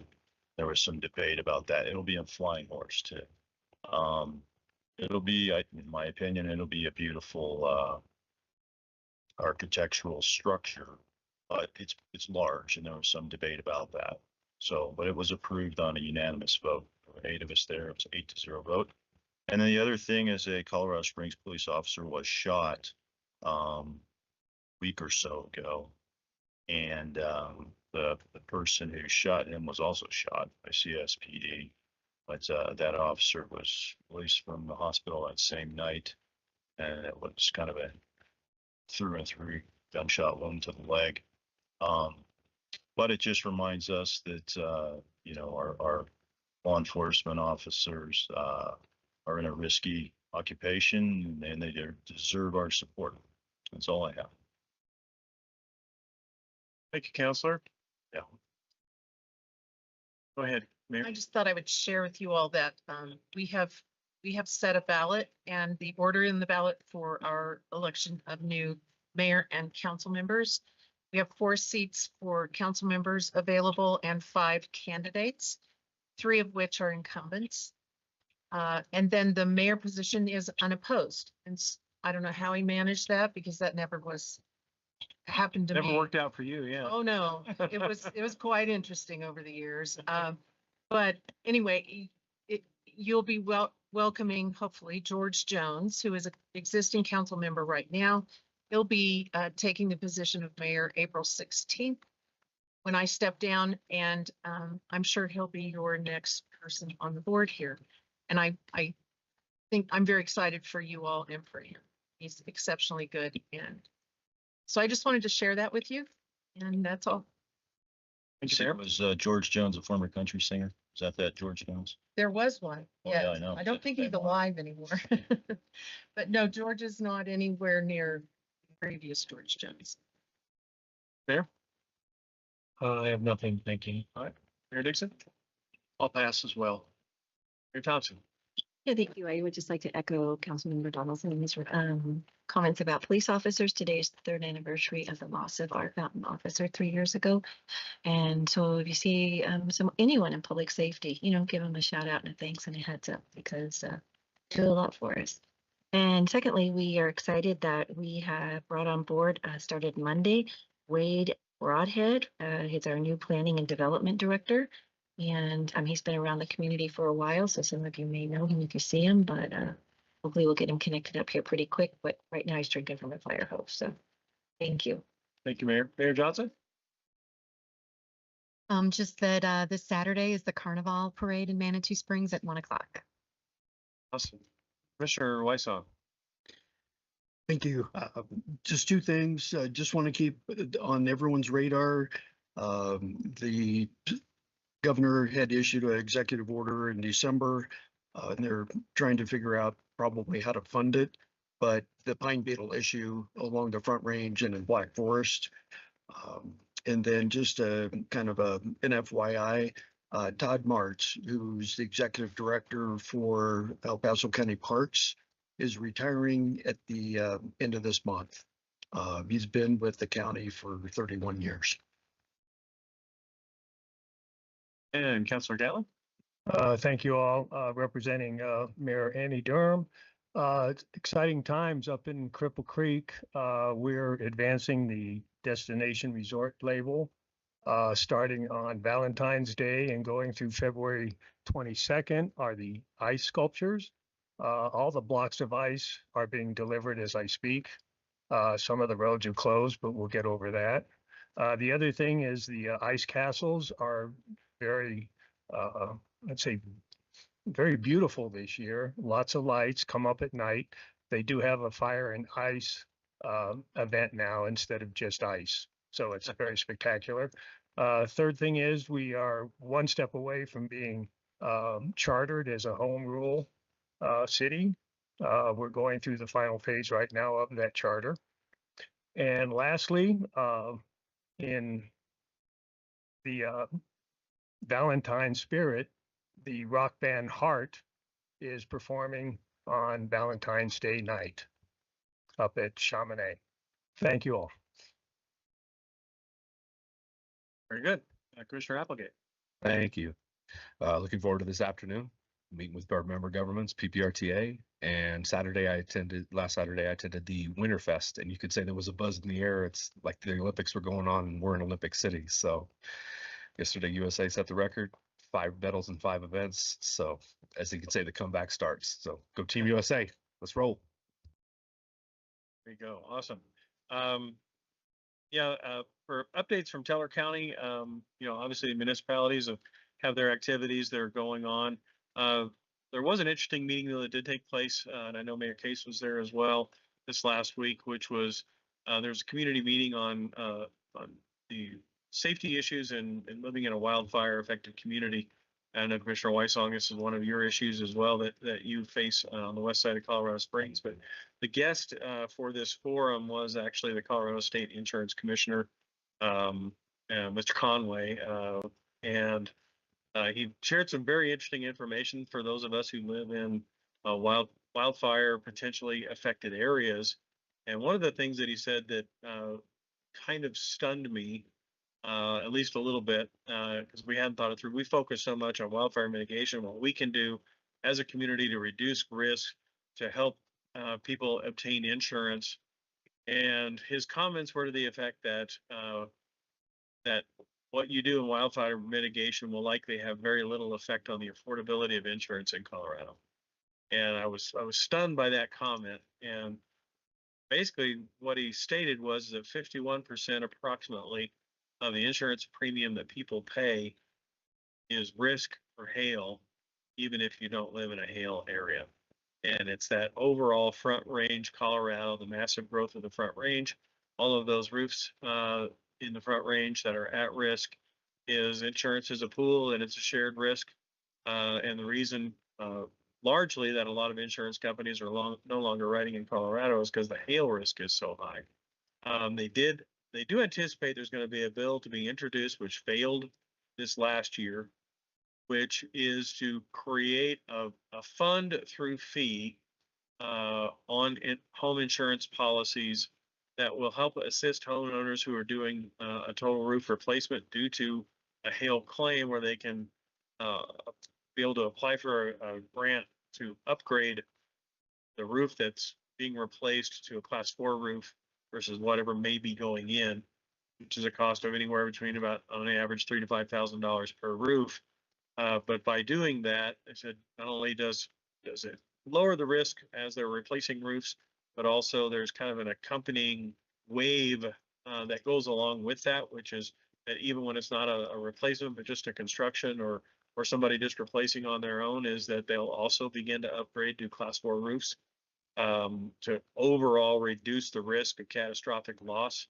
But anyway, I found that to be very interesting, is that in a place where we were really focused on wildfire safety and how to live in a wildfire safety area and the insurance issues with that, is that we could have a perfectly mitigated community, whether that be unincorporated or incorporated, and it would likely have very little impact on the affordability or availability of insurance, which was, and I guess from my take from it, was a little discouraging because we worked so hard on it.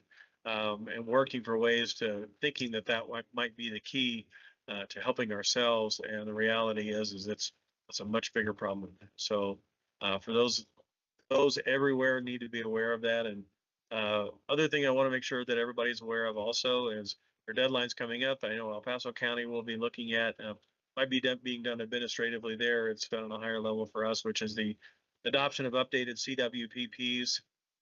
And the impacts that will have on municipalities within what the county will define as their WUI map, the areas that are within the wildland urban interface, because that will then trigger required adoption of WUI building codes within the communities within those counties. And so we're going through that process, but that will all kind of has to be done and updated by August, but I believe that the WUI maps have to be submitted in March. So anyway, for municipalities, that's coming, and be aware, be involved in those discussions for WUI maps. I know that, our own municipalities within the county is that we're getting sign off on what we're doing and review of what we're doing, because we don't want to do that in a silo. So I'm sure El Paso County will be the same way. But other than that, that's all that I have. The upcoming meeting schedule is in your packets. Is there any other business that needs to come before the committee, Mr. Gunning? Not unless anybody online has any updates they want Thank to you for provide. asking for online updates online. This is City Councilman Roland Rainey. Yes, sir. Just Colorado Springs. Just want to highlight exactly what you just mentioned regarding the WUI. We're going through that process right now. Yesterday, we received a briefing from our fire department chief and others. So more to come from Colorado Springs as we go through that process. And I think everyone is already tracking this, but next week, Thursday on the 19th, there's going to be a CML legislative training session up at the Capitol. So that's a process of just educating everyone what's going on with policies throughout the region. That's a all-day event. And I know Councilman Donaldson and myself will be attending that event up in Denver. That's all I have. Thank you, Councilman. Anybody else online? I'm sorry that I skipped you guys. Any other announcements or information you want to share from online? Eric, while you're looking, can I just make a comment about the insurance and the hail situation Yes, you were please do, talking ma'am. about? Interesting enough, after attending that forum on Saturday, I have, as a realtor, I just wanted to share that other realtors and I'm in the process right now of going through an appeal on a roof that is significantly hail damaged and totaled, according to 3 roofers now. But the insurance denied it because they said there was no hail damage. And that has happened on several other transactions with other agents that I work with in Teller County. So that is another issue that's rearing its head right now, is insurance companies are overriding what roofers are saying.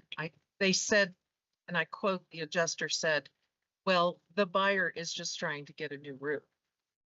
And so it's growing, that problem is growing and becoming a bigger challenge right now. So just be aware of that.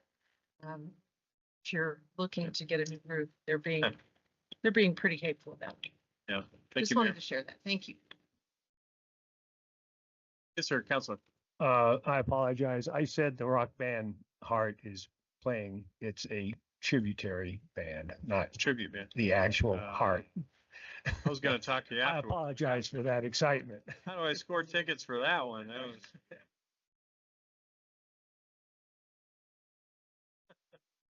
All right, yeah, Mr. Shaw, online. Yes, sir. Just to chime in on the whole insurance and roofing thing, I had my roof redone about 15 years ago, and it cost me less than $500 to go from a class 3 to a class 5 roof. And what I got in insurance rebates after that more than paid for itself. So, if you're looking at redoing your roof, that's definitely a jump that can pay off depending on the insurance company that you're working with. And a class 5 roof is highly recommended for the Colorado region because of the amount of hail that we get. It's a high impact roof, and it's just, I think it's a better way to go. And economically speaking, it's carries a lot more benefits to it. So I just wanted to chime in on that. Thank you. Sir. And also, I got an email either last night or this morning that I briefly read, that the insurance commissioner is going to be reviewing rulemaking concerning discounts for mitigation for homeowners. And that open comment period is going to be opening up just in the next few days. It'll be open for a while, but they're going to require insurance companies to publish or offer discounts for mitigation, trying to establish a little bit more of not standards for them, but they establish their own standard that they have to hold to and then offer discounts for mitigation. Yes, sir. Commissioner Stone, I'm thinking back to some of the legislation we've seen out of Denver recently, and I wonder why they don't just pass a law against large hail. Great question, sir. I'll bring that up next time. Any ideas, they'll make you build a carport around your Yeah. house or something. Next time I'm up there, I'll bring that up. All right, anything else to come before the board? Very good. I show the time at 11:12, and we are adjourned.